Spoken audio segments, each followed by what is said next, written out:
now tuned in to the FrameZ Show. Yo, what's good, everybody? It's your boy Frames with the Frame Show. You know how we do, bringing that flavor to your ear. Hold up. Somebody bring me a beer. Man, we got a very special guest in here today. He came through. He kind of just popped up, man. It's almost like magic. Man, give a warm welcome to Tony Jones. What's going on, man? You doing all What's right? going on? Yeah, I'm good. That's what's up, man. How's your day been so far? It's been good. I've just been chilling, getting some stuff done, yeah. Right, yeah. So yeah, you just kind of popped up on us, man. You know, it's, not completely. We scheduled this, no. I'm just kidding. But no, I'm glad you got to come through, man. It's definitely dope. Yeah, hell yeah. Been looking forward to having you come on the show and talk a little bit and Absolutely. tell us about you, show a little magic for the people. Show them something different. Yeah, exactly. Right. Yeah, hell yeah. But so jumping right into the interview, man. Where are you from? I grew up here in Virginia Beach. Okay. Here in Virginia Beach. I guess we're in Chesapeake now. Right. Yeah. Here in Virginia. Virginia. Yeah. All your life you lived here, or like? No. I jumped around. I lived in Florida for a little while. A couple other places. I think Florida was one of my favorites. Right. You know what I mean? Like down there in Ocala, Orlando area. Right. Like the entertainment district. Yeah, Florida's definitely dope. I'd spent a few years in Jacksonville. Shout out to Duval, They get a little crazy out there over that Duval stuff, man. But Florida was nice. Weather was always pretty nice. Like, it's just, man, I'm gonna go back at some point, I'm sure. Right? Oh my goodness. But speaking of magic, man, when did you first start doing magic? Yeah, all right. So let's do the backstory. So I went to Las Vegas when I was 6, and I saw a magician. His name was Rick Thomas. Right. And I thought it was just the coolest shit I'd ever seen, ever. And I guess my 6-year-old mind was more along the lines of like, yo, I want to fool the adults like this. Right. Yeah. So I got like a magic kit for my next Christmas, and I just started kind of like progressing. It's like if you give a kid a guitar or anything, they're gonna play it. Right. So I just started kind of dicking around with it, and my mom would gas me up, which is funny. Right. Yeah. Like looking back at those videos now, but everything it was the progression of that. Right. It's the magic kit. Yeah, definitely. I remember, I think, me growing up, it was definitely big. I don't know if it's as big now as it was when I was growing up, or maybe I don't see it as much. Magic? Dude, oh my goodness. All right, so here's it. So like everybody, I feel the majority of people my age, I'm 26. I feel the majority of people my age, like when I started doing magic, it's relatable in the sense that they'll be like, yo, I had a magic kit. Right. So it's like one of those things. That's why I kind of give the guitar example before, because like everybody's fucking had a guitar, but only those select people really decided to like keep at it and keep doing it. Yeah. So it's just like I feel like today magic's more popular because of the media, you know what I mean? Because of our generation's version of the media, Instagram, YouTube, all that stuff. Definitely. You have shows like America's Got Talent, which is making magic huge. Yeah, I didn't even think about that. Yeah. Right now, you see me. Now you see me too. Yeah, aside from those, name another magic movie. Right, you have like The Illusionist and The Prestige, which are kind of not magic-y. Right, exactly, yeah. So, but the Now You See Me ones, those were definitely super magic-y. Dope movies too. There's some like higher up names in the community who did some consulting for that movie. So like all the magic that was in that movie can be done in real life. I'm not saying it's practical, but like it could be done. Right, yeah. They did there was a lot of crazy shit in that. Especially even getting down to the guy, I forget his name all the time. Morgan Freeman. No. He's the one, no. The guy that would put you, in a trance. Woody Allen? Is Woody Allen? Yeah, it's Woody Allen. Yeah, he. I thought that his whole part in that movie was really good, like the way he did things. Yeah, definitely a big fan of that movie. Right, hell yeah. My kids like it a lot too. I guess probably just the magic. Right, they're all into it. It makes it dope. Yeah, definitely. What would you say? Like, what's your favorite thing about doing magic? Like, watching people freak the fuck out. I think that's the reactions. Yeah, you know what I mean. Like I could say something like the money. Like, that's cool. I feel like at the end of the day, that's what like every artist, that's boom. But it goes so much further than that in the sense that like it's not me. It's magic is an art form. Right. Magic is an art form. If it's done right, you can make a grown man feel like they're like a kid, and that's cool. And a lot of magicians say that, and and whatever. But like I've seen it. Right. You know? No, yeah, so, for sure. like, I literally just today I posted a video of doing that. And Right. it's like, Yeah. it's cool because, like, I've felt that way before. I feel like that's why I do magic, is because I wanted to give people that feeling. Yeah, you know for what I mean? sure. The first time we met at Detox Dandy's event, I felt like a little kid. Like, I was just so like mind blown. You know? Like, right. I've seen guys that do, you know, they'll do a few card tricks or whatever, and that's always cool. But man, you did some stuff that was just, it blew my mind, man. You know? I appreciate it, dude. I appreciate it. And definitely became a fan. I've been watching your IG. You know, I found you on TikTok. Check all that out. You know, like. Definitely like what you're doing. So hell yeah, man, I appreciate it. It's pretty cool. I think everybody that I talk to about it, everything, they're like, "Yo, that's freaking awesome! That's amazing!" Like, you know. But I was definitely like a little kid again. Like, felt like a kid in a candy store. I'm glad I could do that. I'm glad I could do that. Yeah. Let's see if I can show you something today. Yeah, for sure. Show them something today. Yeah, we should definitely show them something. Yeah, today. absolutely. We'll get to it. Going back to that day, man, I got this quarter here that was my quarter, and you know, you can't really see the writing. I don't know if the camera can see this, but the quarter is bent. But it was definitely not. It was straight. It was definitely a regular quarter. I remember that before part. you gave me this. I remember that part. Back, you know, I wrote. You can kind of see I wrote F on it, and I wrote something on the back. You held it in my hand, and next thing you know, like you're doing your thing, and he bent the freaking quarter, guys. Frame's just strong. That's what it is. No. Yeah, no. Look at it's it. all that. It's crazy. It's an energy. Yeah. that definitely blew my mind too, man. And I've had it here ever since I showed my kids that, and they're like, "How the heck did you bend the quarter?" I was like, "I did not bend that quarter." Like, I think bending coins for people is like is almost like. It doesn't give the information. It doesn't give the information, but it's like a fucking business card. In the sense that, like, people are going to keep that. And they're going to remember that. You know? For sure. So, it's just like a cool little souvenir. Yeah, I'll probably have that quarter forever. I ain't gonna lie. Like, why not? You know? I'm not going to spend it. It's 25 cents. What am I going to do? Put it in a machine. Yeah, Try it. Yeah. I watched a video the other day. I think it was an older video of you. You looked a lot younger. Okay. And you were... maybe you were downtown Norfolk. Okay. And the guy had the cards, put the cards up on the window, like pulled the card through the window. Dude, you blow my mind. 7-Eleven, yeah. Like, and so do you do more, I guess, what they call it, street magic, right? Like, is that more your thing, or is it like, you know, some of the guys, they set up the shows, and they go in, they have these big performances, like, you know? Yep. So I feel like at this point in my career and my life, I'm doing a lot, not just a little, but like a lot of all of it. You know? Right. It started out as a lot of street magic when I was younger. You know, unpaid gigs, unpaid performances, just walking around. And that's, you know, getting the chops up. Right. And then after a while, like I got a couple, you know, weekly gigs at like restaurants and things like that. Shout out B-Dubs, oh my god. Short Rig Pizza, Plaza's Tech, all the fun places. My cousin said they when I told them about you, that I had met you, they were like, "Yeah, we seen him at Plaza Azteca." Like, boom, hey so good. That was awesome. Hey good, yeah, absolutely. They live out there, yeah. So it kind of transformed from the street magic to the smaller close-up magic, the tables, to the stage stuff and the corporate stuff that I do now. Right. So just a transformation of all. So doing all that, you know, money aside, right? You know, what's your favorite one to do? The close-up magic. The close-up. The close-up street style stuff, just because it's so shocking, right? You know, like when you go to a magic show, you know that you're gonna see magic, right? So you kind of like you're expecting it, you know? And kind of going deeper into that. So there's a magician named Michael Carbonaro, and he has a show called the Carbonaro Effect, and I feel like the reason that's so cool.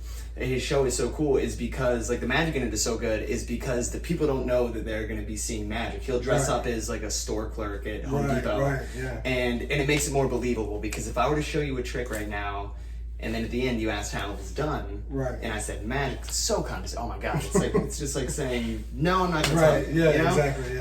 But when you're not introduced as a magician, and then you give a plausible explanation for how it worked at the end, like, oh, it disappeared because the sweat in your hands makes it evaporate. It's just these people. So mind blown. So being able to like get into that kind of and do the street magic stuff where they don't know that it's gonna be magic, I think I think it's cool. It's more shocking. Yeah, definitely. I definitely think that for what I've watched and been out, seeing, I think that's the better of it all. Like, the whole in your face, like, right. You're not expecting this to happen, and then boom, it happens. And it's like that's definitely agreed. The Carbonara Effect, definitely a dope show, man. I've watched it quite often. I don't watch it too much anymore because I honestly don't even turn my TV on much anymore. But I know me and my kids used to watch it quite a bit. They were definitely into it for a while. So I don't know if you guys have Netflix or Hulu. I'm pretty sure it's on Hulu. No, it's on Netflix. I'm gonna get in trouble. On Hulu are you serious? On Netflix is Magic for Humans. Okay. By Justin Willman. Yeah. Colleague of mine. It's a super amazing show. Yeah. Such a great show. He has for sure. 2 seasons now at this point. It's just kind of the same thing, he doesn't always say he's a magician. That's what makes it fun. Yeah, no, that's dope. Yeah. So what do you, or before I get into that, influences as far as magicians go? Do you have any? Who's your biggest influence? Man, this is this is probably the question I hate the most, and it's just because none of them are like household names. Right. I'll name drop. Yeah. So like the household names that everybody or the people are used to, they're always dropping, Chris Angel, David Blaine, David Copperfield. Right. If you're a little bit older, you might see like Lance Burton or like Doug Henning, but that's to be like super old. Right. So a lot of my influences are like, I don't know, Daniel Garcia, Wayne Houchin, Garrett Thomas is amazing. God, what's one more really awesome person out in the world that I can think of? Justin Miller. Right. You know what I mean? That's just a couple of them. Cool, but, yeah. So what do you think then about like the David Blaine and the Chris Angel, of how at some point, those guys, at least what I seen, were like, as far as I guess media was concerned, those were the guys. They were the ones monopolizing. They had the TV shows. They had all the audience. Like that's when they talked about magic. Those were the names that were absolutely yeah. So I mean that's still what it is. Right. You know what I mean? Yeah.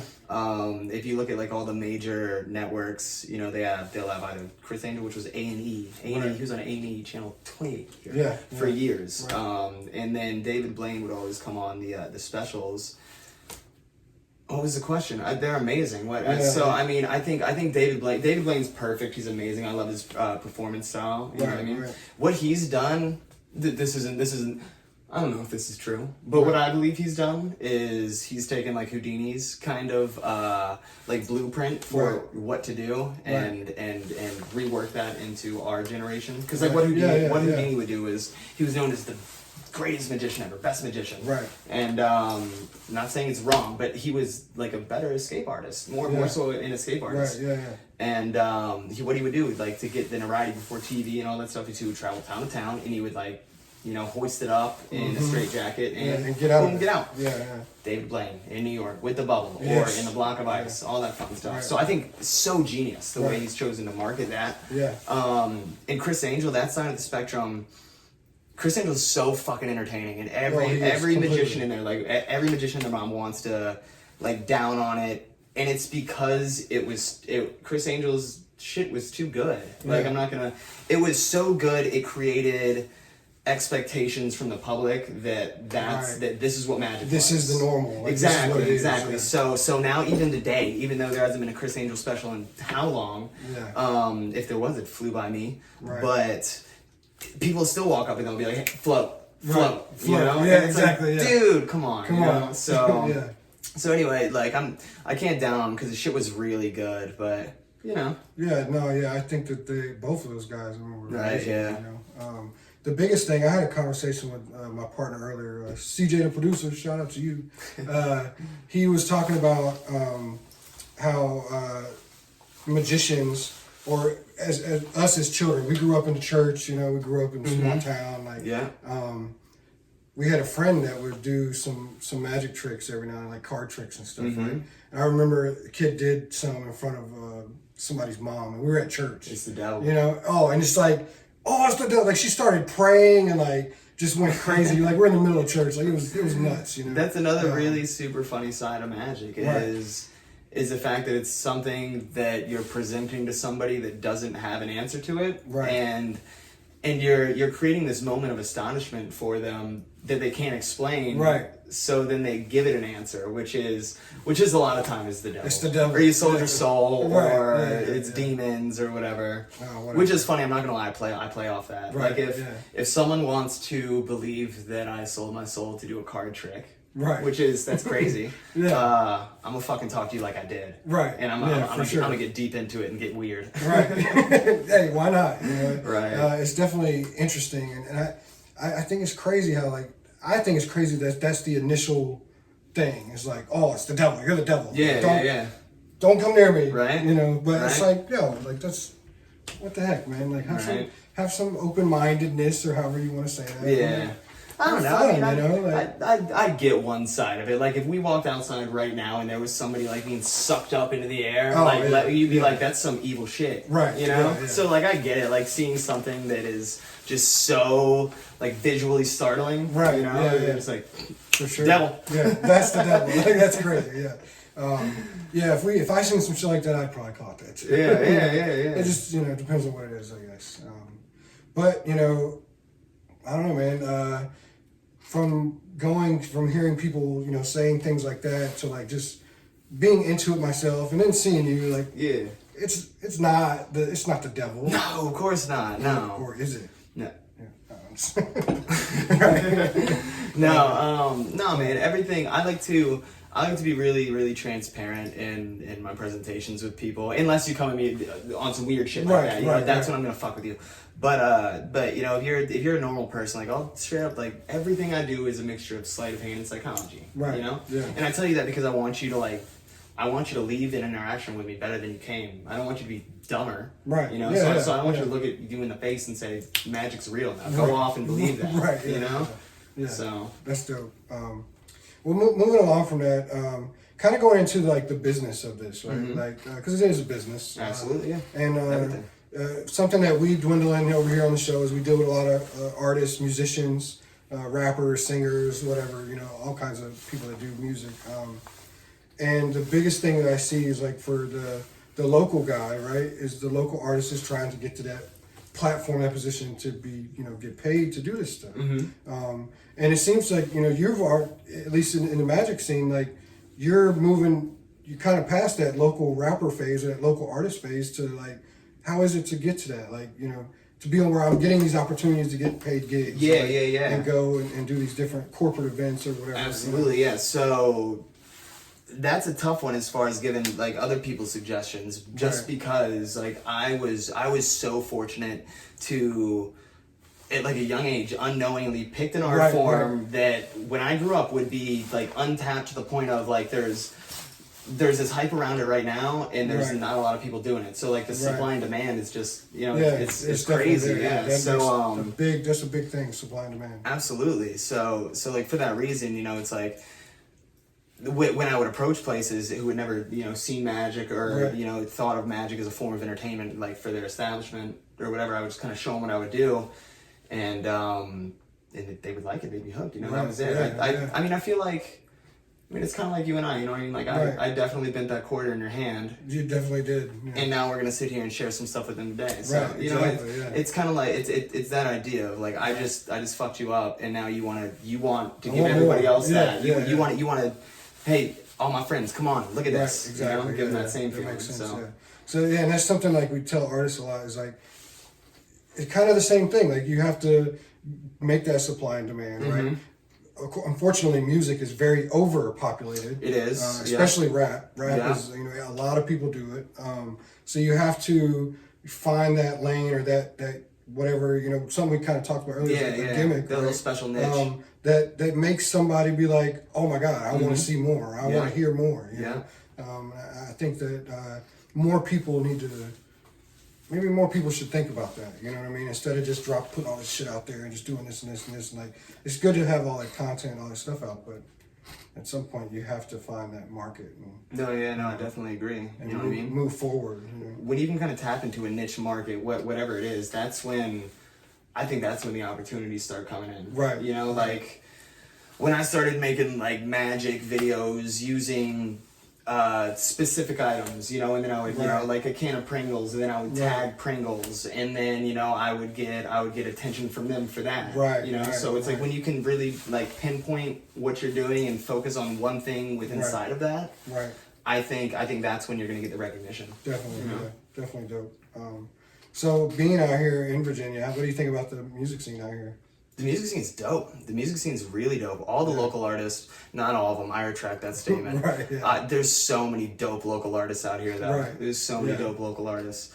I don't want to name drop because there's so many, because I don't want to leave anybody out. Right. Yeah. But it's just so many. It's this area that we're in, specifically the 7 cities, more specifically like Virginia Beach, Norfolk, all that, is just so creative. Right. So creative. Definitely. It's very creative out here. When I got out here, you know, I moved out here in 2018. I didn't really know anybody.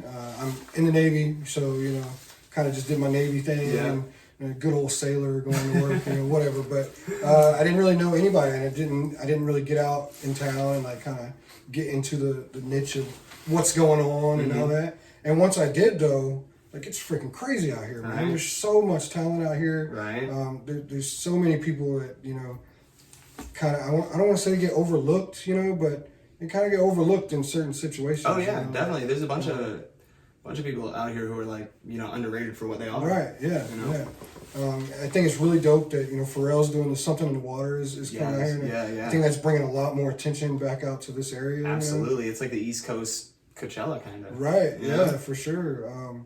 You know, last year it was huge. This year is supposed to be even bigger. It's gonna be like, bigger. You know, the artist lineup on it is stupid crazy. Yeah. So like, I think that's really dope. I think it gives these guys like the opportunity to be like, you know, if they're really pushing their shit and they're grinding, like you might fucking get out there. You might. Absolutely. You know, who knows? Yeah. Like, there's gonna be people here. There's a chance to run into somebody. Yeah. Yeah. The whole for sure. the whole discovery dream. Right. Yeah. Absolutely. Well, real quick before we, you know, go on a quick break, you want to show the guys Can we do something? Yeah. Can we do it? Yeah. All right. Yeah. Let's do. We'll try something with some cards. Cool. I'm gonna grab them really quick.